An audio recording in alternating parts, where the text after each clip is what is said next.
Hi there, and welcome to Enterprise Software Defenders, a show that highlights how enterprise security leaders are using innovative technologies to stop the most sophisticated cyber attacks. In each episode, Fortune 500 CISOs share how the threat landscape has changed due to the cloud, real-world examples of modern attacks, and the role AI can play in the future of cybersecurity. I'm Evan Reiser, the CEO and founder of Abnormal Security. And I'm Steve Ward, the former CISO of the Home Depot and TIAA. Today on the show, we'll bring you a conversation with Roland Cloutier, former Global Chief Security Officer at TikTok. Roland is a seasoned executive who has led security programs at notable companies such as EMC, ADP, and most recently TikTok. Roland's journey from military aerospace defense to the enterprise offers unique perspectives and valuable insights.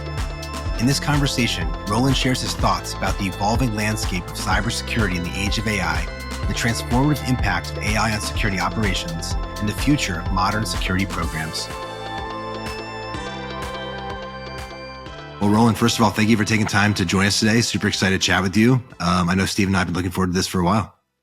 Evan, great to be here. Thanks for having me. Always a fun conversation with Steve for sure. So Could be good or bad.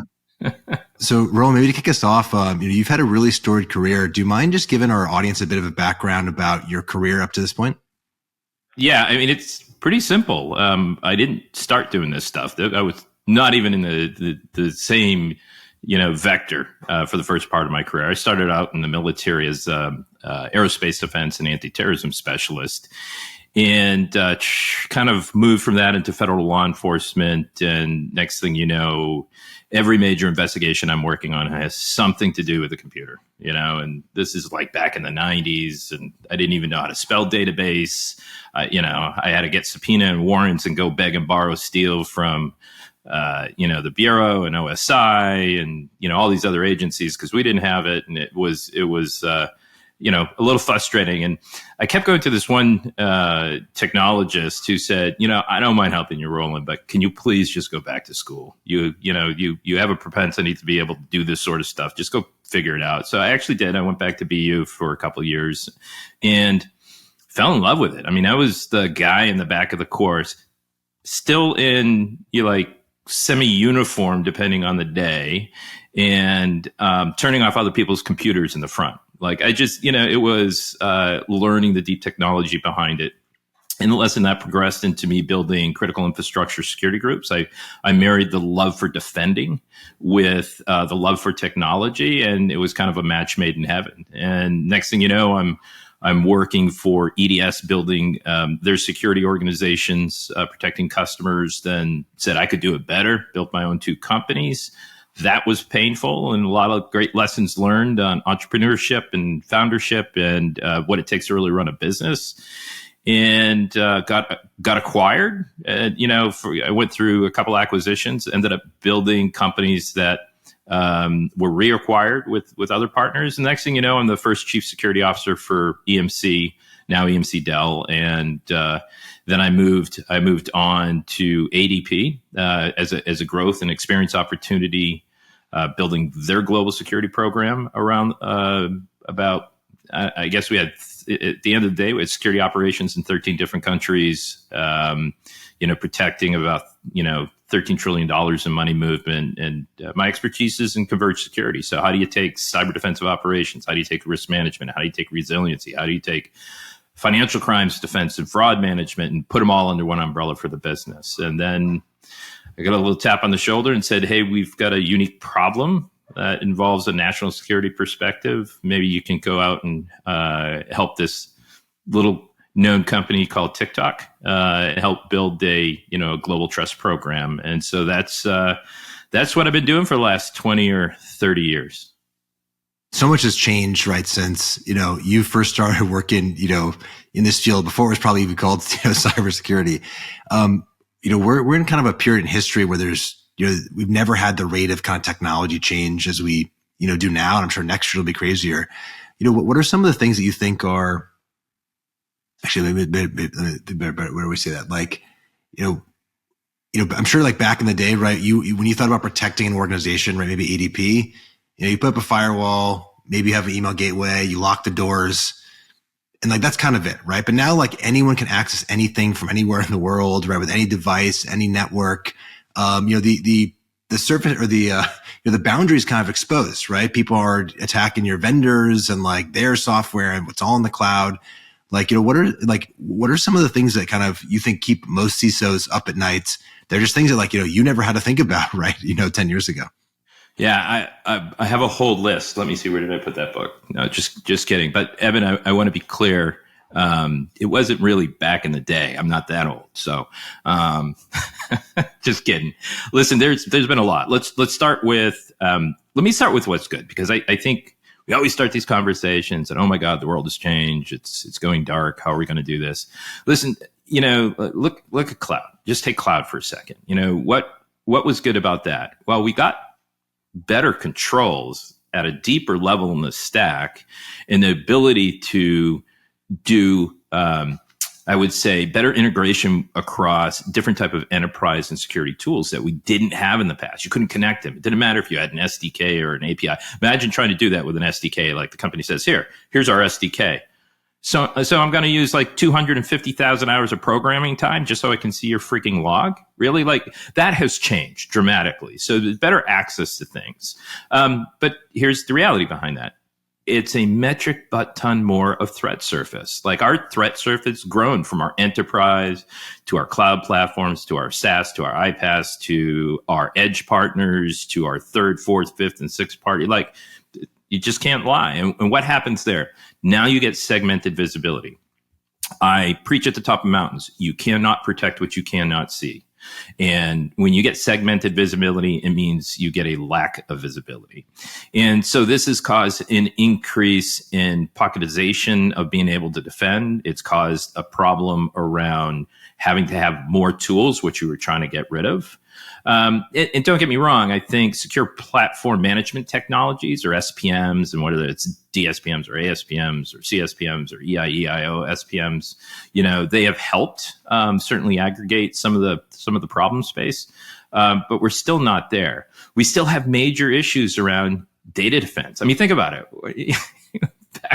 Back when Steve was in the seat, we used to have all these conversations about data security programs and things like that.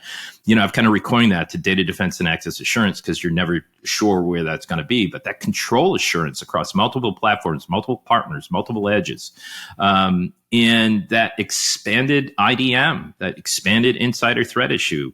How do you defend against that in a reasonably consistent manner that ensures a level of protection that you can articulate to your shareholders and to your business? And last but not least, I think what has now become the problem, I didn't say the problem, what has now become a new opportunity for chief security officer, chief information security officers, is resilience. I mean, everyone's talking about cyber resilience. Yeah, we have ransomware out the bazoo, and we have a bunch of other areas, but business operations protection resilience, how things connect, who connects across those, like, that is a massive area that people really have to start looking at. This is not about third-party defense. This is about your new value chain, which used to look straight across like this, and now comes in and out of your environment, in and out of your environment. And how do you assure that, right?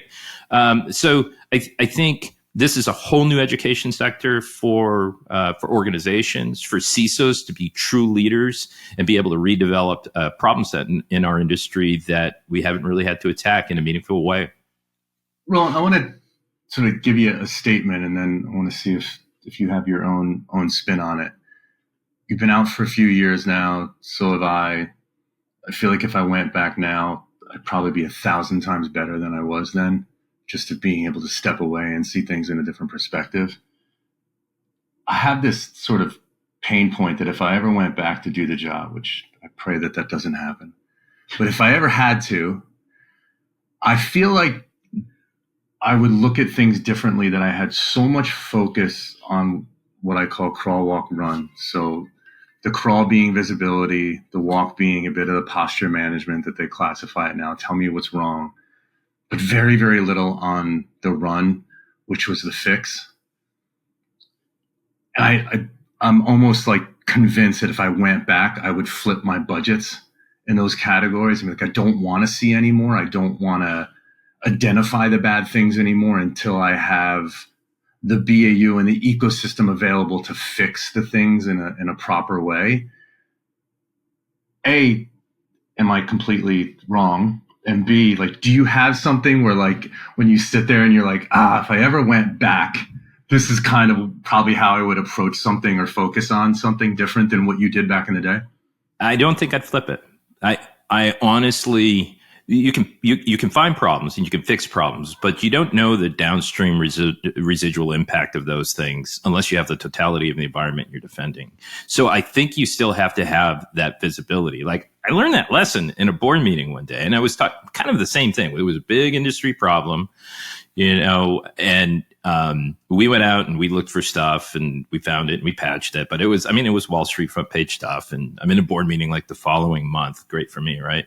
And so we had to work fast. We knew it was coming. And comes up, I give them, this is how we're handling it. This is our level of blah, blah, blah. And then really smart CTO, and I use this example all the time, but a really smart CTO who was on the board goes, Roland, but how do you know? Like, and I stopped and I was like, what do you mean? How do I know? Like, this is the report. No, how do you know you got it all?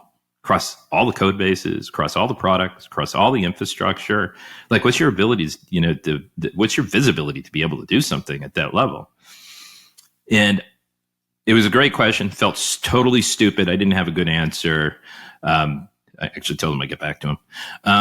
But it's one of those things that caused me, it caused me to stop. And every time I get close to this question, I say the same thing. I want to at least know I have 80% visibility, or I have 20%, or I have 30, so I can make a good decision based on that. But I would start with visibility. But beyond that, beyond like what do you do first, the chicken or the egg, the visibility or the defense? I think there's some really great things that I would focus on faster, which is informational assets, right? A decision support capability for a CISO. We used to call it the security intelligence data warehouse, is what we have. And now there are a few companies out there, and I'm not talking about like Splunk consolidation and things like that, or, not any specific product. What I'm talking about is a security data lake that is enabled by true ML or AI capabilities that provide you a level of insight, understanding, and diagnostics that we did not have 5 years ago, right? It's the use of commercial capabilities of ML, but the advanced LLM capabilities to search and inquire at the speed of a human thought. When a good analyst goes, hey, did we think of this? Let's find out if this is in our data, and not wait 6 days for someone to create a query to go across 1,600 databases. You do it at the time you're thinking about it, get great visibility, and be able to make actionable decisions on good information. That's the game changer. That's the thing that are going to save businesses and enable other new industry opportunities for businesses to go create things in that space to get us closer to, near real-time defense or informational assets that'll get us there. I mean, listen, the reality is we're going to get to platform as a service, platform as a whatever adoption that will have these things integrated and will be able to provide us those things. But until then, we have to rely on our capability to ingest a lot of different information from a lot of different tech and make sense out of it. And I think that's the first thing I would focus on, Steve. You talked a minute ago about the opportunity for superior machine learning and AI and behavioral analytics. Like, to what extent do you think AI puts us on a path to a good place, right? Like at the civilization level, right? Like, because the charts are going up right in the wrong directions. Is that going to save us? Is that like a false belief? Is there too much hype? Like, how do you think we get on a path to like a good place? A lot of prayer. No, just kidding. I want to respond to one thing first before I jump into like my AI considerations. Like, I've been living the life of AI for the last 3.5 years in a way that most people don't get to do. So let me say this. Our jobs are always going to be operational, right? And I'll use law enforcement and public safety. There's still fires, right? There are still, people that commit felonies. In our space, it is not a race to escalated technology war, but it is a constant creation of new capabilities for the bad guys, new capabilities for us to take to market. Our businesses have become 100% digitalized. Even Joe's Pizza on the corner is using digital supply chain to get their supply chain in house. Like that's a real thing. So if you don't like operations, don't do this job. Right? You always got to be in the fight, and you always got to know what your mission is. And sometimes you got to take a step back, but it's always going to be a tough job. Now, is there light at the end of the tunnel? I think there is. I think there is a great opportunity. I think we'll get some really capable auto defense capabilities, and I'm not talking about a certain company's self-healing network. I'm talking about true understanding of, if we see that, we don't allow it. Right. It not so much as a firewall, but understanding complex attacks across APIs, across, technology stacks, across human transactions or human-like transactions, within infrastructure, and then be able to say, no, that's a 93% visibility. I've recently seen a new technology that stops the attacks prior. And how do they do it?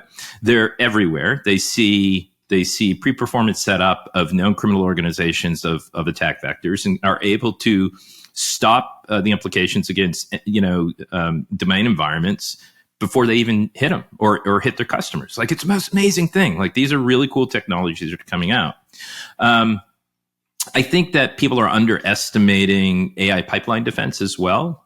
So what will apply to that, I think we'll be able to do to our regular technologies, because so much focus on AI. So if you think of like the Atlas, MITRE's Atlas view of how things are attacked, I think we'll be able to get to near real-time technology defense on the normal MITRE attack framework, right? I think that'll be pretty important.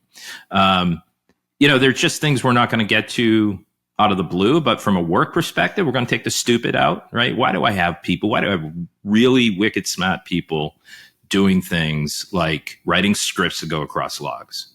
That is insanity, right? Like, why do we do that? And people hate it. Like I mentioned earlier, we're going to get to deeper insight faster through AI. So as a practitioner, we're going to have better weapons. To use, kind of that comparison quote, we're going to have better weapons to understand what's going on to apply defensive postures quicker. And the reality is, we're going to actually have more complex issues that we're going to need more experienced practitioners on, right? So taking the stupid stuff away, retraining our folks, and having them be able to do that, I think is going to be really important. But at the same time, AI is lowering the bar to entry for criminal actors in this space. So we're still going to have work. We just have to figure out how we prioritize that work and which tools we put in place to give us better insight, defense, and faster capabilities. I obviously am very bullish on, I think, AI's like longer term ability, right, to give the advantage to the defenders. But also, I think a lot of people are nervous about, hey, what happens in the short term when every petty criminal is using like GPT-7? It can now send, nation state level sophistication attacks, right? You can load in databases of emails and messages and all this stuff. And like some AI that you can run on your laptop spits out, very convincing social engineering attacks. Like, what happens in the short term? Massive growth in criminal opportunistic issues. Listen, we're already seeing it, right? What are we seeing? We're seeing financial crimes. We're seeing attacks on call centers. We're seeing individual extortion or extortions of organizations.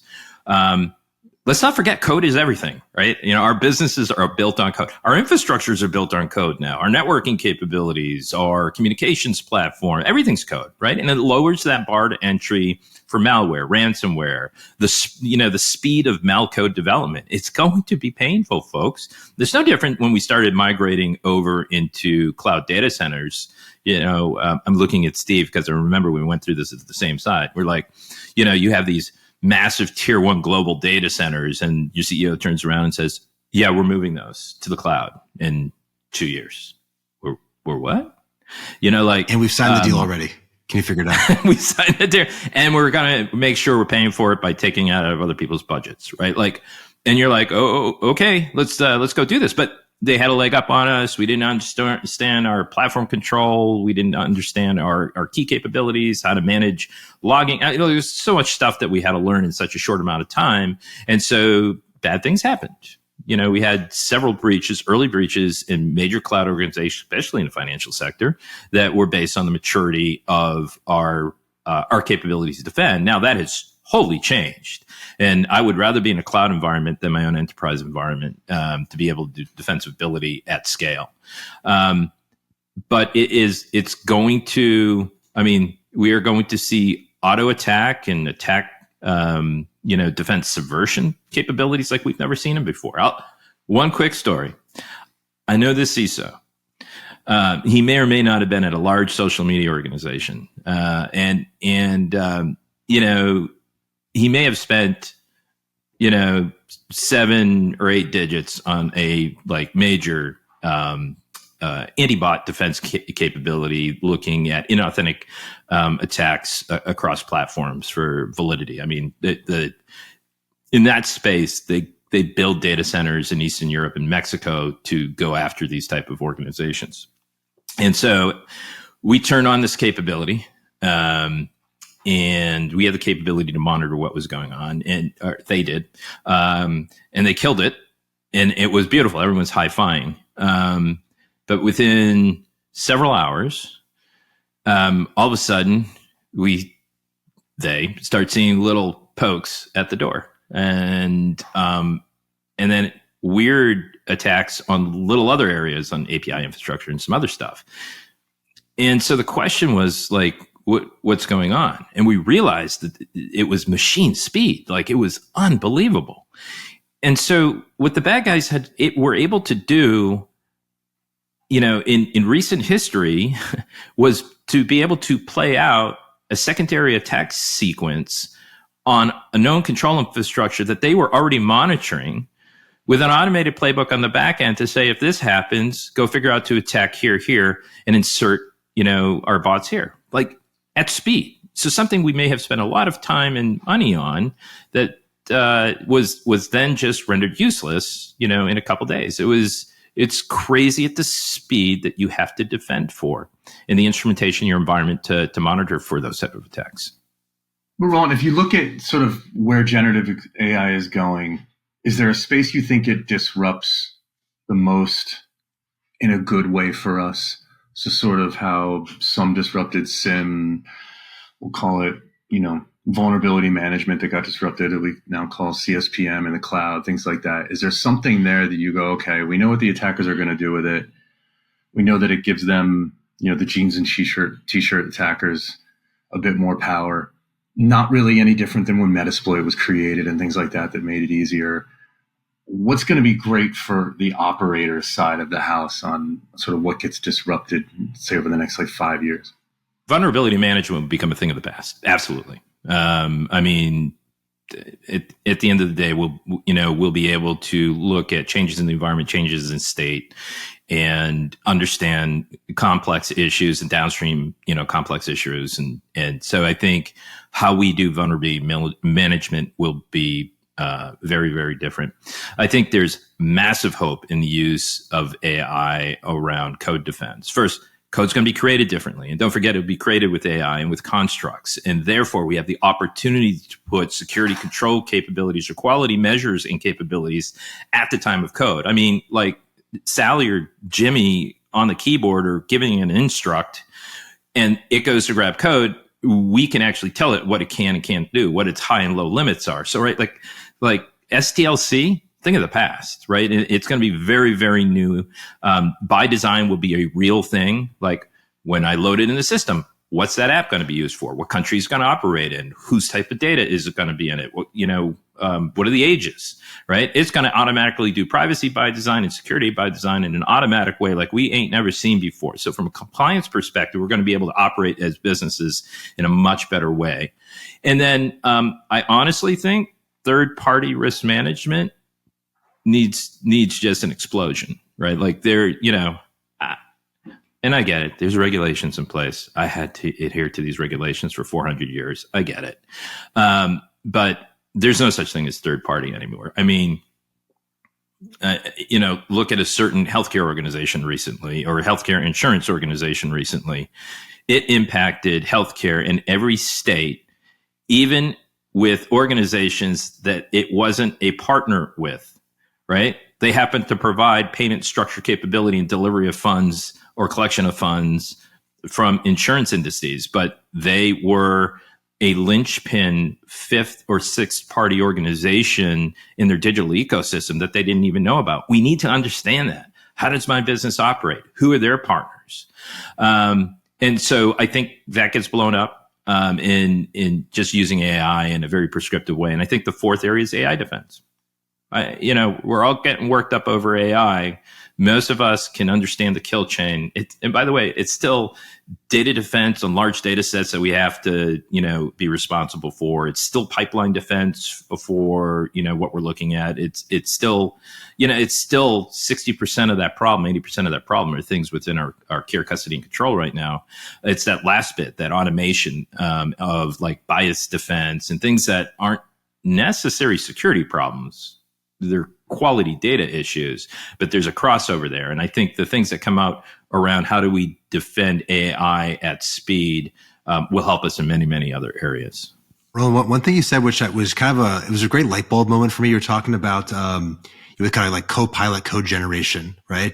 That's interesting by itself. But that also enables like a new integration point to apply security, right? You can, instead of waiting for the code to be complete and then you analyze it, right? You can put those instructions in your Copilot saying, hey, please watch out for this, this, and this.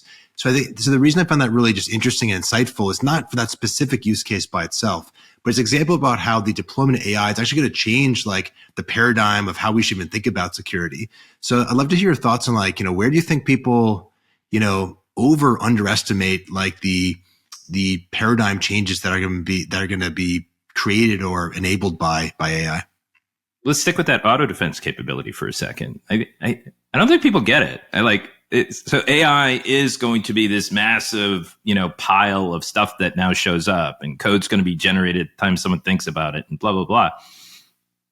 But it doesn't have to go in a queue for us to check. We don't have to wait till something gets checked in. Like we can instrument the AI with our AI capabilities that says, okay, automatically remove any OWASP tuning, and tell them what you did. Like, just do it, right? At the end of the day, it's going to provide clarity and downstream view. I mean, think about the modeling capabilities on a per second basis it can provide with when it evaluates code. Like I'm so excited about that area because it's been such a big pain point over my career. Like, how do you get at all the code? Now we have a management system. So, but you can do that in every other area. We're talking about CSPM, right? Like, automatically understanding jurisdictional considerations of where a microservice is operating in, and then applying a very specific thing for that environment and validating it from a risk and vulnerability management perspective, and providing an automatic certificate of operation for that country. Holy crap. I don't need 60 people operating in Europe to be able to run those manual checks and provide me a CO, right? Like that's craziness, but that's what's going to happen. And so what we have to do is we have to encourage these young founders and startups that are, in these environments to say, here's how that will help me. And here's how that will, what that will look like. I think that is some of the most exciting things that we can focus on is the automation. And honestly, that other area is, how do we take a net new problem, model that out at speed to all the bad things that could potentially happen? Think about a new piece of ransomware attaching to different types of ransomware, and then modeling my environment that's all code based off what that is doing, and show me exactly where I have vulnerability, exactly what I have to do to fix it in seconds, right? Like people sometimes get overconsumed on, I don't want my users doing stuff that's going to get my intellectual property and data out there. Yep. DSPM will cover for that in a couple of years. They'll be automatically integrated into the data warehouses, housing the data infrastructures that are controlling your AI environments. LLShims are already available for private, semi-private, captured organizations, so you don't have to worry about it going out. Like people are already solving for that simple stuff. It's the capability it's going to give you at speed and just having the imagination to do it. And like, again, I think this, like the example you gave is just, it's like emblematic of like a paradigm shift, right? What you said is like the old, kind of the old world is like, there'd be a bunch of alerts and some poor soul would have to go DQ those alerts and go like query through all these like log files, right? And that's like much different than what I think the potential, or at least the promise of AI will be.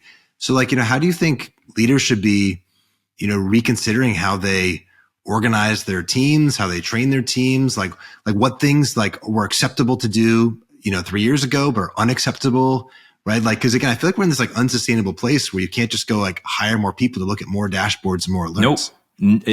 I'm all in on this question, right? Because organizational constraints is not a thing. It's the leader's inability to organize appropriately that is typically the problem, right? So what do? Do what you did with cloud. Go create an entire new part of your job family focused on AI defense, AI automation for security defense. I don't care what you want to call it, but you're going to go find people. You're going to change your partners at the university level for inbound pipeline for resources. And you're going to start migrating people's jobs and give them a 2 years heads up and say, your job's going away in 2 years. I want to train you for a new job. It's up to you if you want it or not. But here's what it's going to be. So show your organization that you have a plan to make them successful, the organization successful, and give them capabilities to be able to defend against new technology. I think that's step one. Change your org. The second thing is get real about what this is going to take from a people perspective. You are going to need data scientists in some way. You are going to need AI specialists in some ways. But you need to make those people security practitioners first. That doesn't mean they become it first. It means that they transition for whatever they are to security, understanding defense capability. So secondarily to changing your organization is having a pipeline program for resources coming in and being able to really develop practitioners, security risk and privacy practitioners for kind of like the next generation. And lastly, make it an industry thing. If you found something that works, go out, share it with your peers. Go out there and listen to what other really smart men and women in this space are doing to ensure they're successful. And I wouldn't say steal it, but steal the hell out of it. Understand what they're doing that's making them able to get at these ideas, build these programs, and attain really great resources and use that for yourself. Roland, I have about 30 follow-up questions, but I know we're a little bit short on time. So we're going to switch over to our lightning round. So looking for kind of like the one tweet responses, right? Just because we only have a couple minutes left. Steve, you want to kick off our 5-question lightning round? Biggest mistake you made on your first board presentation? Wasn't prepared enough. Roland, you're very, I've always been impressed by how up to date you are on technology trends. What's your advice about how CISOs can stay up to date with the right information without getting bogged down in every white paper, especially when it comes to things like AI? Schedule. Put it into your schedule. You can't learn if you don't schedule time for it. If you were hiring a leader to report to you right now, what's one of the best attributes you're looking for in a leader reporting to you? Mission focus. They got to get the mission. They got to want to be in the mission. They have to want to do this for a living. And once they have that, I can work on everything else.